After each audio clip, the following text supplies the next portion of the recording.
வணக்கம். இன்றைக்கி நம்ம எக்ஸிட் போல்ஸ் முடிவுகளுக்கு அப்புறம் நடந்திருக்கக்கூடிய சம்பவங்களை தான் நம்ம பார்க்க போகிறோம். அதாவது எக்ஸிட் போல்ஸ் எப்பயுமே அப்படி வந்துச்சு அப்படின்னா அதுக்கப்புறம் பார்த்திங்கன்னா எல்லா கட்சிகளுமே பொதுவாக அதாவது இந்த கட்சி தான் ஜெயிக்கும், இந்த கட்சி தோக்கும், இந்த கட்சி இவ்வளவு தொகுதிகள் தான் வாங்க போகுது அப்படின்றது விளக்கம் அதில் வந்துடும். அதில் கொஞ்சம் 2-3 மாற்றங்கள் தான் நடக்கும். ஆனால் இந்த தடவை எக்ஸிட் போல், அதாவது தமிழகத்தை பொறுத்த மட்டும் வந்திருக்கக்கூடிய எக்ஸிட் போல் கட்சிகளுக்கு மத்தியிலும் சரி, அதை எடுத்த நிறுவனங்கள் சார்பாகவும் சரி, ஒரு பெரிய குழப்பங்கள், ஒரு சார்பு அப்படின்ற ஒரு நெரேட்டிவ் செட் பண்ணுறது, இந்த மாதிரியான விஷயங்களுக்கு அப்பாற்பட்டது இருந்ததுனால இப்போ பார்த்தேன் அப்படின்னா நம்ம திமுகவும் சரி, அதிமுகவும் சரி, மற்ற விஜய் தரப்பும் சரி, தாவேக, அதே மாதிரி சீமான், இந்த 4 பிரதான இந்த போட்டியாளர்களில் முக்கியமாக இருக்கக்கூடிய திமுக, அதிமுக, தாவேக்காவில் ஒரு பெரிய லெவலில் சலசலப்பு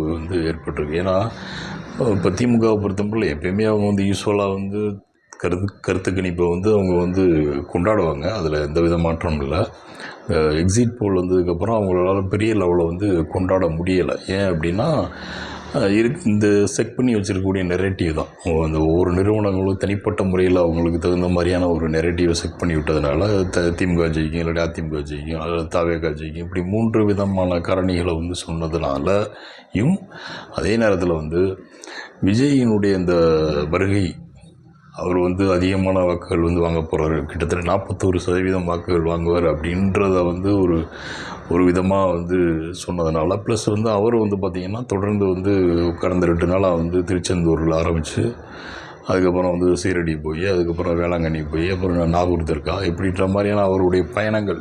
இந்த பயணங்கள்லாம் எதை காட்டுது அப்படின்னா 2016 மோடி பிரதமர் ஆனதுக்கப்புறம் அவர் என்ன பண்ணார் அப்படின்னா 2019 எலெக்ஷன் அன்றைக்கி ரிசல்ட்டு வருது அப்படின்னா அதுக்கு முன்னாடி என்ன பண்ணார், நேராக இமயமலை போய் ஒரு குகையில் போய் உட்காந்துட்டார்.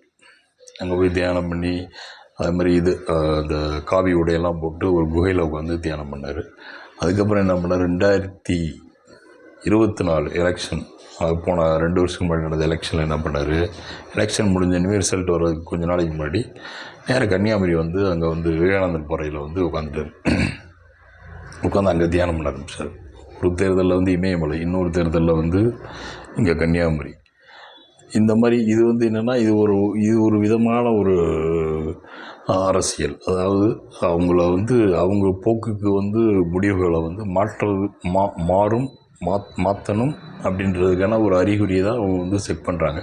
இப்போ அதை எல்லா பேருமே ஃபாலோ பண்ணாங்க. அதை குறிப்பாக பார்த்திங்கன்னா இப்போ விஜய் அதை கையில் எடுத்து மோடி பாணியை பின்பற்றுறாரு. என்ன பண்ணுறாரு, இப்போ விஜய்க்கு எக்ஸிட் போல் வந்தன்னையுமே டக்குன்னு திருச்செந்தூர், அதுக்கு முன்னாடியே திருச்செந்தூர் போயிட்டார். அதுக்கப்புறம் சீரடி சாய்பாபா, இப்போ இந்த நாகூர் தர்கா. அதாவது அனைத்து மதத்துக்கும் நான் பொதுவானவன் அப்படின்ற விஷயத்த அவர் காட்டுறாராம். இதுவே ஒரு நரேட்டிவ் செட் பண்ணுற மாதிரி தான் இருக்குது. அதாவது இந்த தேர்தல் முடிவுகள் அவங்களுக்கு சாதகமாக வரணும்னு வேண்டுறதுன்றது வேறு, வர வைக்கிறதுக்காக போய் இந்த மாதிரி வேண்டுதலை ஏற்கனவே பண்ணிவிட்டு அப்படி ஒரு செக்மெண்ட்டை கொடுக்கும்போது விஜய் இவ்வளோ பெர்சன்டேஜ் வாங்கிட்டார், 40% வாங்கிட்டாருன்னும்போது ஏற்கனவே அவருக்கு முன்னாடியே தெரியும். அதனால தான் அவர் எல்லா மத கோயில்களுக்கும் போயிட்டு வந்துட்டார் அப்படின்ற விஷயத்தையும் அப்போ சொல்லிக்கலாம். இப்படி இப்போ எல்லாமே ஒரு டைரக்ஷனோடு தான் நடந்துகிட்ருக்கு. ஒரு கதை, திரைக்கதை, வசனம், முன்னோட்டம் அப்படின்ற மாதிரி எல்லாமே ஒரு டைரக்ஷனோடு தான் இப்போ அரசியல் கிழமை போயிட்டுருக்கு. பின்னாடி ஒரு அரசியல் தலைவர் இருக்காருன்னா அவருக்கு முன்னாடி ஒரு பெரிய நிறுவனங்கள் பணியாற்று. அந்த நிறுவனங்களுக்கு வச்சிருக்கக்கூடிய ஆட்கள் பார்த்திங்கன்னா பெரிய பெரிய பத்திரிகையாளர்கள், அதே மாதிரி அந்த சினிமா சம்மந்தப்பட்ட சில இருக்கவங்க, இவங்கெல்லாம் வச்சுட்டு என்ன பண்ணுறாங்க, மக்களை எப்படின்னா ஒரு சோசியல் மீடியாவில் ஒரு விஷயத்தை ட்ரெண்ட் பண்ணணும் அப்படின்னா அது எப்படி ட்ரெண்ட் பண்ணால் நல்லாயிருக்கும், இந்த ட்ரிக்கை ஃபாலோ பண்ணால் நல்லாயிருக்கும் அப்படின்ற மாதிரி என்ன எல்லாமே ஒரு பேக்ரவுண்டில் ஒரு பெரிய டீம் வேலை செஞ்சு கொடுத்துக்கிட்டு இருக்கு. இப்போ அரசியல்வாதிகளுக்கு எல்லாத்துக்குமே, குறிப்பாக அது ஆளுங்கட்சிக்கும் சரி, எதிர்கட்சியான அதிமுகவுக்கும் சரி, அதே மாதிரி மற்ற தாவேக்காவுக்கும் சரி, அதே மாதிரி நாம் தமிழருக்கும் கொஞ்சம் இந்த மாதிரியான வேலைகள் பண்ணப்படுது. இது நம்ம எதோ நோக்கி போகிறோம் அப்படின்றது ஒரு பெரிய நமக்கான ஒரு பெரிய கேள்வியாக இருக்குது. இப்படி அதாவது நாம் மற்றவர்களால் ஒரு தலைவரை வந்து இப்படி தான் இருக்குன்னு நம்ம நினைக்கிறோம். ஆனால் வந்து இப்படி தான் இருக்கணும்னு சொல்லி அவரை வந்து அவருடைய வெளிமுகம் வேறு, அவர் அரசியல் தலைவராக காட்டக்கூடிய முகம் வேறு, ஆனால் அவர் பொது வெளியில் நடந்துக்கிற முகம் வேறு. இந்த மாதிரியான ஒரு சிக்கல் இதனால் வந்து ஏற்படுது.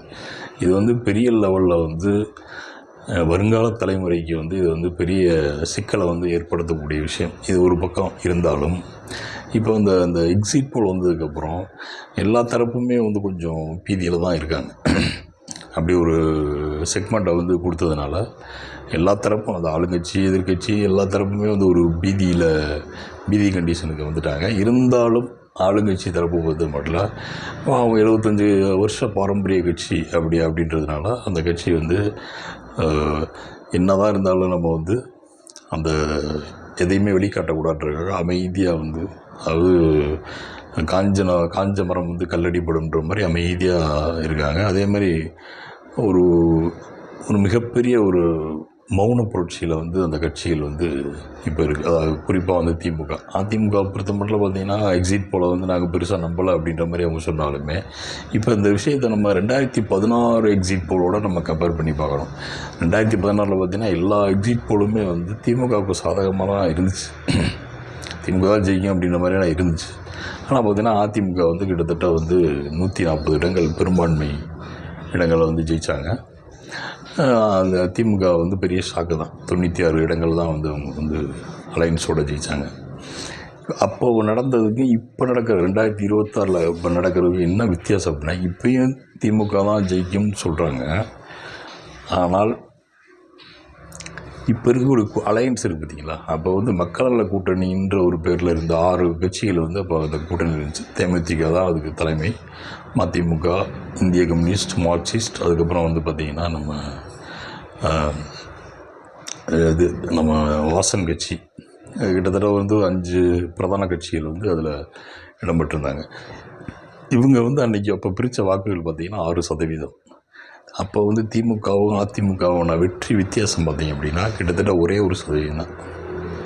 இந்த 6% வந்து இந்த பக்கமும் இப்போ திமுக பக்கம் பிரிஞ்சு திமுக ஜெயிச்சிருக்கு. அதேமாதிரி அப்போ வந்து இந்த இப்போ இருக்கக்கூடிய 6 கட்சிகள் 5 கட்சிகளில் இந்த மக்கள் நல கூட்டணியில் இப்போ ஒரே ஒரு கட்சி தான் எங்கே இருக்குது, இதில் இருக்குது, அதிமுகவில் இருக்குது, வாசன் கட்சி. மற்ற 4மே வந்து இங்கே இருக்காங்க, திமுகவில் இருக்காங்க. ஸோ அந்த ஓட் ஆஃப் பெர்சன்டேஜ் அந்த கட்சிகளுக்கானது இப்போ வந்து திமுகவில் இருக்கிறதுனால இப்போ 2016 ஏற்பட்ட அந்த எக்ஸிட் போலில் வந்து திமுக தான் ஜெயிக்கும்னு சொன்னது வந்து ஜெயிக்கலை. அதே மாதிரி இந்த எக்ஸிட் போல திமுக தான் ஜெயிக்காது அப்படின்னு நம்ம வந்து சொல்லவே முடியாது. அப்படியான சூழல் வந்து இப்போ கிடையாது. ஏன்னா வாக்கு சதவீதம் மட்டும் ரொம்ப முக்கியம். ஒவ்வொரு கட்சிகளுக்கான வாக்கு சதவீதத்தின் அடிப்படையில் தான் இன்றைக்கி வெற்றி தோல்வி வந்து தீர்மானிக்கப்படுது. Alliance plus alliance. அதே மாதிரி இப்போ தாவேக்கான்ற ஒருத்தர் வந்து உள்ளே வந்ததுனால அவருடைய வாக்கு சதவீதம் எவ்வளோ இருக்கும் அப்படின்றதே வந்து நம்ம தான் நமக்கு தெரியும். அது ஒரு இந்த எக்ஸிட் போலாக இருக்கட்டும், ப்ரீ போலாக இருக்கட்டும், தேர்தலுக்கு கணிப்புகளாக இருக்கட்டும், இது எல்லாமே வந்து ஒரு சாம்பிள். ஒரு தொகுதியில் வந்து 1.5-2 லட்சம் பேர் இருக்காங்கன்னா அவங்க எடுக்கிறதே மொத்தமே ஒரு தொகுதி 2000 பேர். மொத்தமே அவங்களோட 234 தொகுதிகளுக்கு பார்த்திங்கன்னா இன்ட்டு 2 போட்டிங்கன்னா அவ்வளோதான் எடுத்திருப்பாங்க. அதாவது ஒரு பானை சொத்துக்கு ஒரு சோறு பதம்ன்றது அது சோத்தில் தான் வருமே ஒழிஞ்சு இந்த மக்களுடைய மனசை வந்து தீர்மானிக்கிற விஷயத்தில் அது வராது.